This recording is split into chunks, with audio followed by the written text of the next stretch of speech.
Hello. तो last lecture में हम लोग वोल्टेज के ऊपर डिस्कशन कर रहे थे। अभी हम उसी को कंटिन्यू करेंगे इलेक्ट्रॉनिक्स के लिए।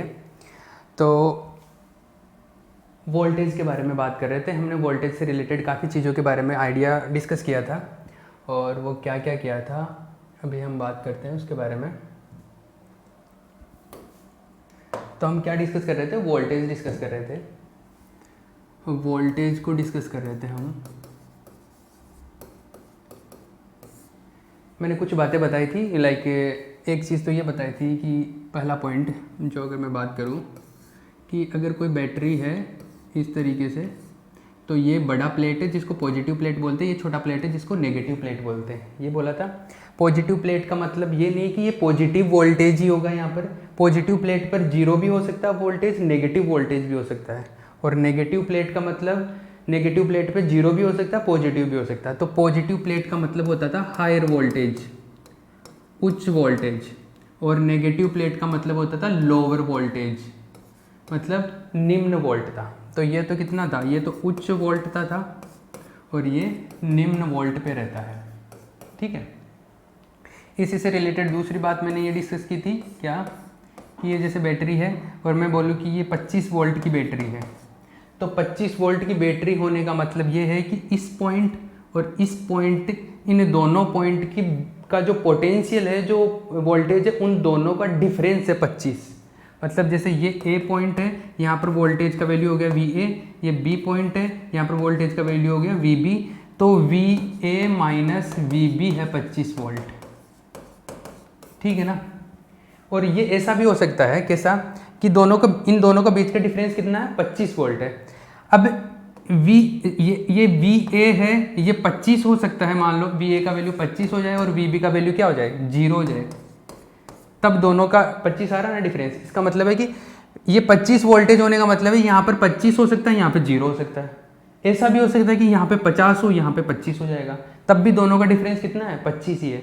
मतलब कुल मिला के अपने को बात ये है कि इनका डिफरेंस कितना होना चाहिए? 25 वोल्टेज होना चाहिए। ठीक है। 25 का मतलब हमेशा ये नहीं होता कि यहाँ पर 25 है और यहाँ पर 0 है।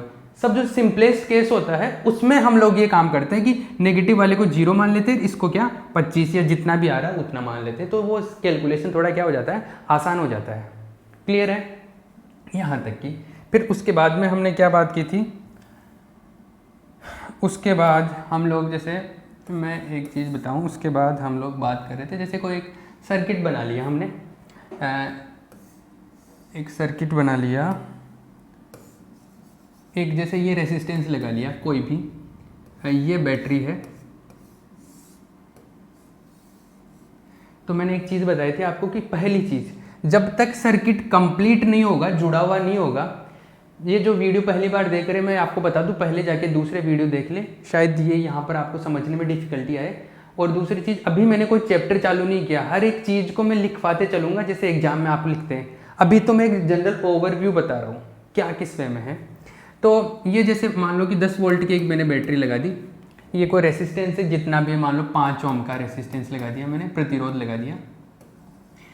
तो हम ये बोलते थे कि जैसे इस तार के द्वारा ये जुड़ा हुआ है, तो जब तक तार जुड़ा हुआ नहीं रहेगा तब तक करंट फ्लो नहीं होगा। जैसे अगर मैं बोलूँ ऐसे, अगर मान लो ऐसा है, ये अभी तार जुड़ा हुआ नहीं है, इसका मतलब है कि करंट फ्लो नहीं होगा, क्योंकि करंट फ्लो होने का मतलब क्या? इलेक्ट्रॉन जाएंगे। अब ये तार ही टूटा हुआ तो इलेक्ट्रॉन कैसे जाएंगे? तो करंट फ्लो नहीं होगा। जैसे तार कनेक्ट करेंगे करंट फ्लो हो जाएगा। अब ये भी बात जरूरी नहीं कि हर जगह पे जहाँ पे तार जुड़ा हुआ हो, वायर कनेक्टेड हो, वहाँ पर करंट फ्लो हो ही। अभी मैं ऐसे केस भी बताऊंगा जहाँ पर वायर तो कनेक्टेड है लेकिन करंट फ्लो नहीं होता, ऐसे केस भी बताऊंगा। लेकिन पहली चीज़ की करंट फ्लो हो रहा तो वहाँ पर वायर कनेक्टेड होना तो जरूरी है ही है। तो ये वायर कनेक्टेड है, करंट फ्लो होगा यहाँ पे। तो करंट इस तरफ से, मैंने डायरेक्शन वगैरह पहले डिस्कस कर ली थी, पॉजिटिव प्लेट से बाहर निकलेगा ऐसे करंट और ऐसे आएगा। अभी मैं वोल्टेज का डिस्कशन करता हूँ। एक एग्जांपल मैंने लास्ट में ले लिया था, इसमें मैं दूसरा एग्जांपल ले रहा हूँ। जैसे ये 10 वोल्ट का बैटरी ले लिया, शायद मैंने लास्ट वाले में भी 10 वोल्ट लिया था, तो इसको हम दूसरा ले लेते हैं। इसको मान लो कि इसको 25 वोल्ट का ले लेते हैं। अब 25 का मतलब है कि यहाँ पर और इस दोनों पॉइंट के बीच का वोल्टेज डिफरेंस कितना है? 25। अब हो सकता है कि यहाँ पर 25 हो, यहाँ पर 0 हो, यहाँ पर 50 होगा तो यहाँ पर 25 हो जाएगा। मतलब कुल मिला के बात है इनका डिफरेंस 25 मेंटेन रखना है। लेकिन सबसे जो इजी केस होता है उसमें हम लोग ये मान लेते हैं कि नेगेटिव वाले को तो 0 मान लो और इसको ऐसे मानो कि दोनों का डिफरेंस उतना हो जाए। तो 25 बनाना तो इसको 0 मान लिया, तो ये कितना हो जाएगा 25 वोल्ट। तो ये जो पॉइंट है इस पर वोल्टेज का वैल्यू कितना हो गया 25। अब मैंने एक आपको एक चीज़ बताई थी कि वोल्टेज जो होता है वो एग्जैक्टली एनर्जी तो नहीं होता है, लेकिन हम लोग उसको फील के लिए समझ सकते हैं कि क्या है, वोल्टेज एक तरीके से एनर्जी का ही फॉर्म है। क्योंकि voltage energy per unit charge होता है, प्रति एकांक आवेश के लिए एनर्जी होती है वोल्टेज। बट हम लोग फील के लिए समझ सकते हैं कि वोल्टेज को हम सेंस में एनर्जी जैसे समझ सकते हैं। तो ये 25 वोल्ट का बैटरी है, मतलब इसके पास में 25 वोल्ट का एनर्जी है, एक काइंड ऑफ ऐसे समझ लो आप। अब 25 वोल्ट का एनर्जी, इलेक्ट्रॉन 25 वोल्ट की एनर्जी लेके मान लो जा रहा है, ये करंट जा रहा है 25 वोल्ट जाके 25 वोल्ट लेके इधर से करंट जा रहा है। अब बीच में ये जो तार है यहाँ पर कोई भी ऐसी डिवाइस लगी हुई नहीं है जिस पर एनर्जी खर्च हो। हालांकि तार में भी थोड़ी बहुत एनर्जी खर्च होती है, लेकिन मैं यहाँ पर तार को आइडियल तार मान रहा हूँ। जो वायर है आइडियल वायर है। आइडियल वायर का मतलब कि तार के ऊपर एनर्जी खर्च नहीं होगी। अगर उसके अंदर कोई डिवाइस लगी है, जैसे बीच में कोई पंखा आ गया तो पंखे के ऊपर एनर्जी खर्च होगी, कोई रेसिस्टेंस आ गया, प्रतिरोध आ गया, उसके ऊपर एनर्जी खर्च होगी। तार खुद एनर्जी की खपत नहीं करेगा, एनर्जी ड्रॉप तार पे नहीं होगी। तो यहाँ से 25 वोल्ट चल रहा था, यहाँ पर भी 25 वोल्ट, क्योंकि कोई डिवाइस नहीं है, यहाँ पे भी 25 वोल्ट ही रहेगा, यहाँ पर भी 25, यहाँ पे भी 25, यहाँ तक 25 पहुँचा। अब ये क्या हो गया, रेसिस्टेंस आ गया, प्रतिरोध आ गया, तो यहाँ पर भैया खर्च होगा, यहाँ पर तो वोल्टेज ड्रॉप हो गई ना। दूसरी चीज़, इधर 0 है, इधर 0 है तो इधर भी 0 ही होगा, यहाँ पर भी 0 ही होगा, क्योंकि कोई बीच में है ही नहीं ना ऐसी डिवाइस जहाँ पर खर्च हो रहा हो, तो अंतर उत्पन्न ही नहीं होगा, डिफरेंस तो क्रिएट होगा ही नहीं। यहाँ पर भी 0, यहाँ पे 0, 0, यहाँ पे भी 0, 0, इधर भी 0, इधर भी 0, यहाँ भी 0, यहाँ तक 0 आ जाएगा, क्योंकि कोई बीच में डिवाइस लगी हुई नहीं है। कोई रेसिस्टेंस वगैरह लगा हुआ होता तो वहाँ पर क्या होता, अलग कुछ वोल्टेज डिफरेंट होता, पर यहाँ तक 0 है। अब यहाँ पर है 25, जैसे ये ए पॉइंट है, यहाँ पर ये बी पॉइंट है, तो ए पर है 25 वोल्ट, यहाँ पर बी पर क्या है 0 वोल्ट। इसका मतलब है कि दोनों का जो डिफरेंस है ये V A minus V B, ये कितना हो गया 25 माइनस 0 कितना हो गया 25 वोल्ट। इसका मतलब है कि यहाँ से करंट चल रहा था तो यहाँ पर 25 वोल्ट था, फिर इस रेसिस्टेंस में से निकला तो निकलते वक्त इसके पास कितना बचा 0 बचा। इसका मतलब है कि ये 25 वोल्ट कहाँ पर खर्च हो गया, इस रेसिस्टेंस के ऊपर खर्च हो गया, मतलब रेसिस्टेंस के ऊपर ड्रॉप हो गया इतना वोल्टेज। आई बात समझ में, जिसको आप बोलते हो ना वोल्टेज ड्रॉप या वोल्टता पतन, वो इसका मतलब है कि यहाँ पर कितना खर्च हो गया। तो ये खर्च कैसे निकालेंगे, इन दोनों पॉइंट के बीच का वोल्टेज का डिफरेंस निकाल लो, आपको पता चल जाएगा कि कितना आ रहा था और इधर कितना पहुंचा। तो इधर 0 ही पहुंचा, इधर 25 आ रहा था, तो 25 वोल्ट का डिफरेंस क्रिएट हो गया, ये वोल्टेज ड्रॉप हो गया। क्लियर, ठीक है। हम लोग जो ओम्स लॉ लिखते हैं ना, V = IR, ये ओम्स लॉ एक्चुअल में जो ये V लिखते हैं हम लोग वोल्टेज, ये वोल्टेज क्या होता है, ये वोल्टेज वही होता है कि इस रेसिस्टेंस के ऊपर कितना वोल्टेज खर्च हुआ है, कितना वोल्टेज ड्रॉप हुआ है, ये वो वोल्टेज है। तो इसका मतलब जैसे यहाँ पर मैं वोल्टेज खर्च की बात करूँ तो क्या है, ये V क्या है, ये V है VA माइनस VB, क्योंकि इन दोनों का अंतर ही तो यहाँ पर ड्रॉप हुआ है ना। तो ये जो V है ये क्या है, VA minus VB = IR। Clear है। तो ये जो वोल्टेज ड्रॉप है ये है, चमक रहा है, अरे क्लियर हो रहा है ना। तो ये वोल्टेज ड्रॉप, तो ये जो V = IR में जो V होता है, ये V क्या है एक्चुअल में, ये वोल्टेज जो खर्च हो रहा है ना वहाँ पर, जिस भी R के ऊपर निकाले तो R पे जितना वोल्टेज खर्च होता है वो होता है। ये बात क्लियर है। चलो ये एक एग्जाम्पल हो गया, इस टाइप का एक एग्जाम्पल मैंने पहले वाले लेक्चर में भी करवाया था। दूसरे एग्जाम्पल्स की बात करते हैं आगे, और दूसरे एग्जाम्पल की बात करते हैं। अब देखना इधर एग्जाम्पल नंबर 4। ये चीज़ें मैं छोटी छोटी इसलिए बता रहा हूँ, मैं कैलकुलेशन नहीं कर रहा हूँ अभी, मैं ऐसे नहीं कर रहा कि करंट का वैल्यू कितना है, रेजिस्टेंस कितना है, वोल्टेज कितना है, मैं छोटी छोटी चीज़ बता रहा हूँ कि एक सर्किट से आप कैसे आइडिया लगा सकते हो। जैसे एक ऐसा है,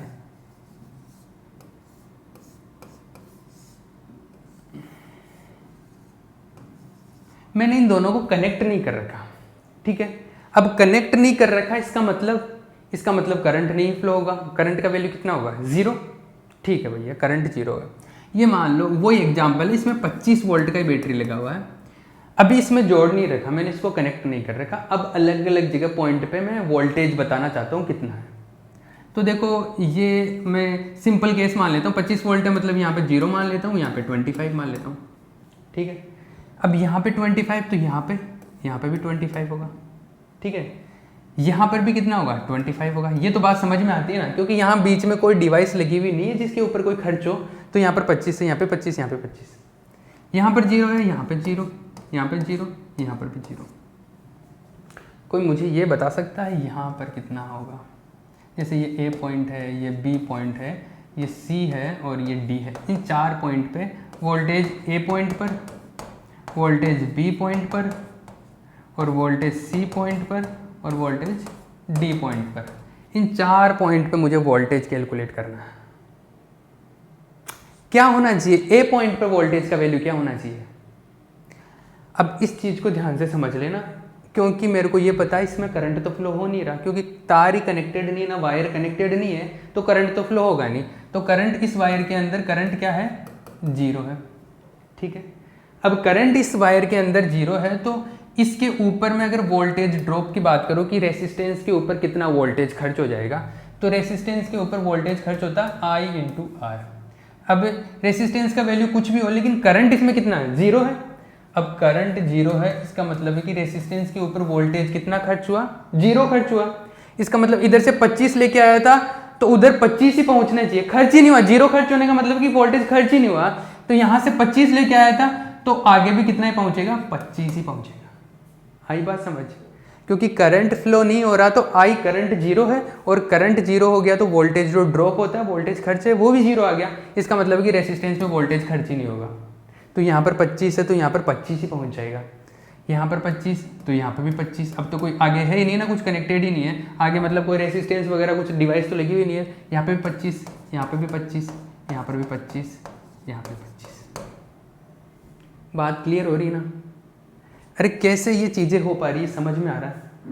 चलो इसको मैं एक एग्जाम्पल से बताता हूँ, एक आपको डेमोन्स्ट्रेशन करके देखते हैं हम लोग। क्या टाइम बचा अपने पास? चलो ठीक है, इसको डेमोन्स्ट्रेशन करके देखते हैं हम लोग।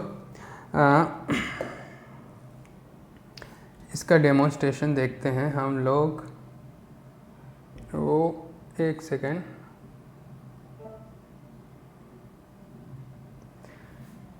हाँ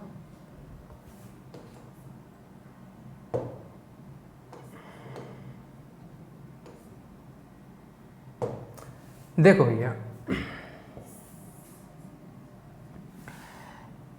मैं एक सर्किट बना रहा हूँ। हमने जैसे पहले सर्किट बनाया था उस टाइप का एक सर्किट बनाता हूँ। इसको दोबारा बना लेते हैं हम लोग। क्या किया मैंने,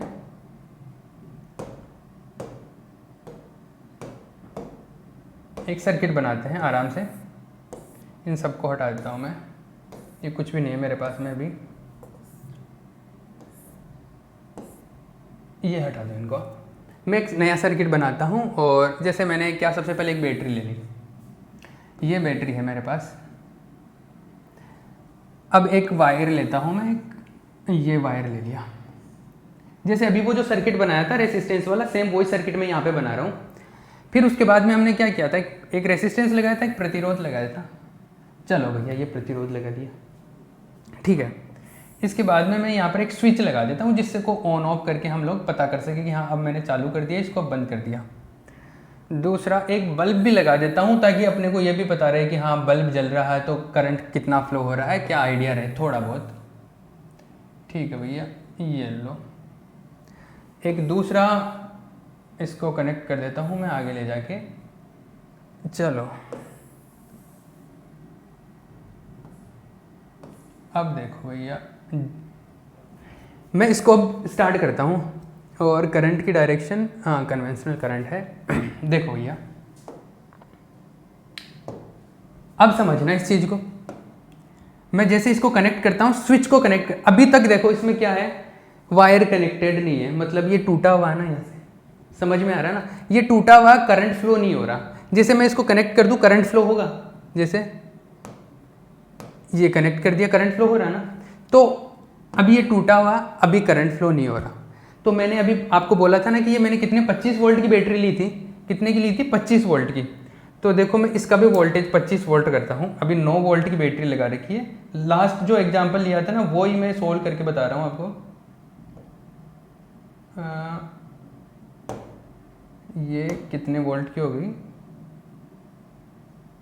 ये एग्जैक्टली 25 की सेट नहीं हो पा रही, ये अभी कितने का है, हाँ 25 वोल्ट हो गया, ठीक है। ये 25 वोल्ट की बैटरी है। अब मैंने अभी थोड़ी देर पहले आपको क्या बताया था, मैंने थोड़ी देर पहले आपको ये बताया था कि यहाँ पर 25 वोल्ट है, यहाँ पर 0 वोल्ट है, ऐसे बोला था। यहाँ पर कितना था, यहाँ पर भी मैंने बोला था कि करंट फ्लो नहीं हो रहा, तो यहाँ पर 25, यहाँ तो वैसे 25 हो गया, यहाँ पर भी 25 है, यहाँ पर 0 था।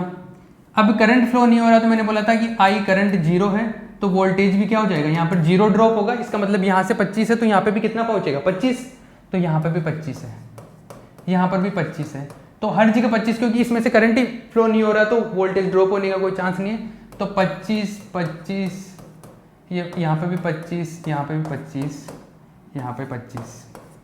अरे ऐसा पढ़ा था, अरे पढ़ा था कि नहीं, ये बात कर रहा हूँ। यहाँ पे 25 वोल्ट का बैटरी था, यहाँ 25 25 25 25, यहाँ तक 25 था, यहाँ पे कितना था 0, इधर 25 चल रहा था, हर जगह पे 25 आया था। यही था, हमने अभी इसको कनेक्ट नहीं कर रखा था, बस वही चीज़ बता रहा हूँ मैं। तो यहाँ पे 25 25 25 चल रहा था।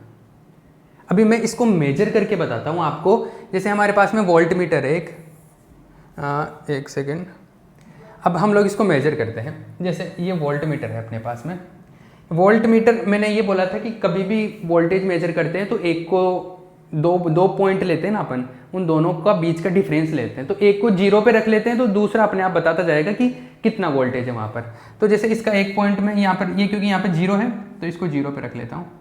अब लोग हम चेक करते हैं कि कितना कितना वोल्टेज है हर जगह पे। सबसे पहले बैटरी को चेक कर लेते हैं, बैटरी का कितना वोल्टेज है। जिन दो टर्मिनल के बीच में लगा रहा तो उन दोनों टर्मिनल के बीच का क्या वोल्टेज बताएगा ये। इसको तो मैंने 0 पे सेट कर लिया, इसको देखो कितना बता रहा है, 25 बता रहा है, 25। यहाँ पे भी 25 आना चाहिए था ना, 25। यहाँ पे इसके इस तरफ 25 आना चाहिए था, 25। अभी करंट फ्लो नहीं हो रहा था तो इधर भी 25 आना चाहिए था, क्योंकि करंट फ्लो नहीं होगा तो वोल्टेज ड्रॉप नहीं होता, तो इधर भी 25 आना चाहिए। ये 25 करेक्ट है, अभी ठीक चल रहा। इधर भी 25 आना चाहिए था, यहाँ पे भी 25 चल रहा है, इधर 25, इधर इस पॉइंट पे 25। लास्ट में एक जगह और चेक कर लेता हूँ मैं, यहाँ पे कितना आया 25, यहाँ पर 25। मतलब कि जो मैंने आपको ये बताया था ये वाला कि 25 25 25 25 25 ये चल रहा था, सेम यही चीज़ हो रही है, हमने कैलकुलेट करके देख लिया। अब मैं इस सर्किट को क्या करूँगा, इसको कनेक्ट करूँगा, करंट फ्लो होने देता हूँ मैं इसको, और मैं ये वाला सर्किट बनाता हूँ। इसमें क्या हमने करंट फ्लो करवा दिया था कनेक्ट करके, तो ये वाला सर्किट बनाते हैं और फिर देखते हैं कि जैसे इसमें आंसर आए थे ना 0 0 0 25 25 25 वैसा आ रहा है कि नहीं।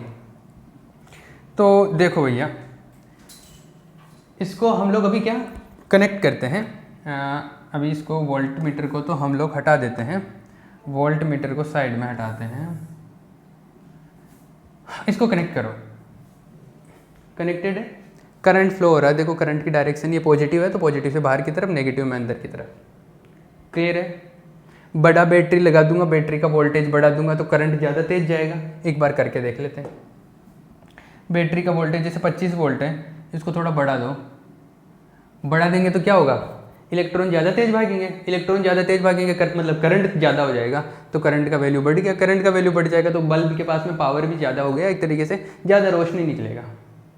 अरे समझ में आ रहा है, ठीक है। ये सारी बातें होगी। अब मैं वोल्टेज मेजर करता हूँ। मैंने जैसे ये 25 वोल्ट का अगर लगाया है, कितने का, मैं अगर इसको 25 वोल्ट का बना दूँ और वो एग्जाम्पल हम लोग इसको डिस्कस करते हैं। ये 25 वोल्ट का बैटरी हो गया।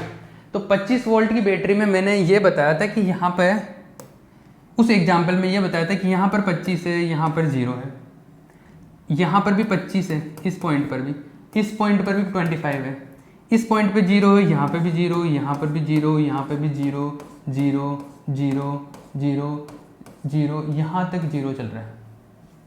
आई बात। उसमें बल्ब नहीं लगा हुआ था ना, एक बार बल्ब को हटा ही देते हैं हम लोग। उसमें बल्ब लगा हुआ नहीं था, ताकि बल्ब देख के आपको कन्फ्यूजन ना हो। एक बार बल्ब को हटा देते हैं हम लोग, बल्ब को हटा दो, डायरेक्ट वायर से कनेक्ट कर दो। अब देखो तो यहाँ पर 25, यहाँ पर 0, यहाँ पर भी 25 था, यहाँ पर 0 0 0 0 चल रहा था, यहाँ पर भी 0, यहाँ पर भी 0, यहाँ पर भी 0, इस पॉइंट तक ये प्रतिरोध लगा हुआ है, रेसिस्टेंस, मतलब ऐसा सर्किट जो बनाया था हमने, कहाँ गया अभी मैं बताता हूँ, ये भी 0, तो इन यहाँ पर 25 आना चाहिए, यहाँ पर 0 आना चाहिए सब जगह पे, और इधर 25 आना चाहिए, ये है। अब मैं इसको वैसे वोल्ट मीटर लगा के चेक करके हम लोग इसको देखते हैं। देखो भैया,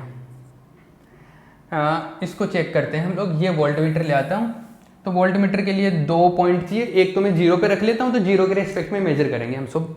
तो इसको एक को तो 0 पे रख लेता हूँ, इसको तो 0 पे रख लिया, ठीक है। अब इससे मेजर करता हूँ मैं।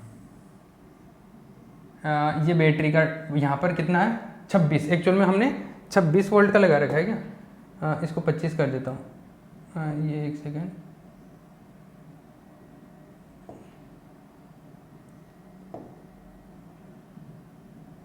ये 26 वोल्ट सेट, ये सेट होने में थोड़ा गड़बड़ कर रहा है। 26 वोल्ट का बैटरी लगा रखा, मतलब 25 की जगह आंसर क्या आना चाहिए, सब जगह 26 आना चाहिए, 26। तो हम लोग क्या इसको यहाँ पे कितना आ रहा है 26, यहाँ पे भी 26 आना चाहिए 26, यहाँ पर भी कितना आना चाहिए 26।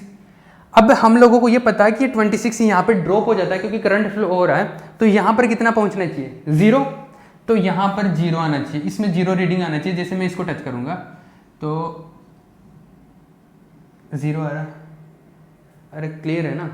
तो जो मैं बात कर रहा था कहाँ पर, मैं जो बात कर रहा था यहाँ पर, कि यहाँ पर जैसे वहाँ पर 26 वोल्ट का लगाया था, यहाँ पे 25 का, तो 25 की जगह 26 आ गया।